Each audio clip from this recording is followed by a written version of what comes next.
Hi friends, welcome to cine family 2. Guppedantha మనసు serial ఈ శనివారంతో శుభం కార్డు పడబోతోంది. ఈ సీరియల్ అయిపోవడాన్ని రిషి వసుధర ఫ్యాన్స్ జీర్ణించుకోలేకపోతున్నారు. ఈ సీరియల్లో రిషి వసుధరులుగా నటించిన ముఖేష్ గౌడ, రక్షా గౌడ తెలుగు ప్రేక్షకుల మనసులో నిలిచిపోయారు. ఈ సీరియల్కి యూత్ ఫాలోయింగ్ ఎక్కువగా ఉంటుంది.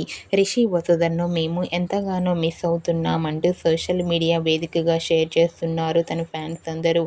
ఈ సీరియల్ని కంటిన్యూ చేయండి, వీరిద్దరిని కన్నులారా చూసుకోనివ్వండి అంటున్నారు తన ఫ్యాన్స్. ఈ సీరియల్ ముగింపు సందర్భంగా అభిమానులతో ఒక స్పెషల్ ఇంటర్వ్యూలో మాట్లాడింది వసుధర. వసుధర మనందరికీ ఒక గుడ్ న్యూస్ను షేర్ చేసింది.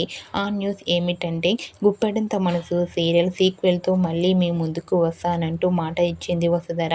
వసుధర నిజానికి నేను అందరినీ మిస్ చేసుకుంటున్నాను.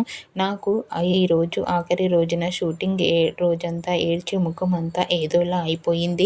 ఇప్పుడు మాత్రం నవ్వుతూ గుప్పెడంత మనసు సీరియల్ సీక్వెల్ ఉంటే మళ్ళీ మీ ముందు కనిపిస్తాను, ఇన్స్టాగ్రామ్లో అందరికీ అందుబాటులో ఉంటాను అంటుంది వసుధర.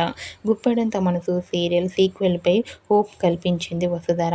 అయితే వసుధర నటించడానికి రెడీగా ఉన్న అక్కడ రిషి అయితే రెడీగా లేడని చెప్పుకోవాలి. అందుకే ఈ సీరియల్ని ఇంత కంగారుగా హడావుడిగా క్లోజ్ చేయడానికి కూడా రిషి పాత్రే కారణం. అతను సొంత ప్రొడక్షన్లో ఓ పెద్ద సినిమాలో నటిస్తున్నారు. ముఖేష్ గౌడ లేకుండా రిషి పాత్రలో వేరొకరిని ఊహించుకోవడం కష్టమే కాబట్టి అందుకే హడావుడిగా ఈ సీరియల్ని ముగించారు. ఓకే ఫ్రెండ్స్, ఈ వీడియో మీకు నచ్చినట్లయితే మీ అభిప్రాయాన్ని మీ కామెంట్ రూపంలో తెలియజేస్తూ లైక్ చేయండి, షేర్ చేయండి. మరిన్ని ఇంట్రెస్టింగ్ అండ్ లేటెస్ట్ అప్డేట్స్ కోసం మా సినీ ఫ్యామిలీ 2 ఛానల్ని సబ్స్క్రైబ్ చేసుకోండి.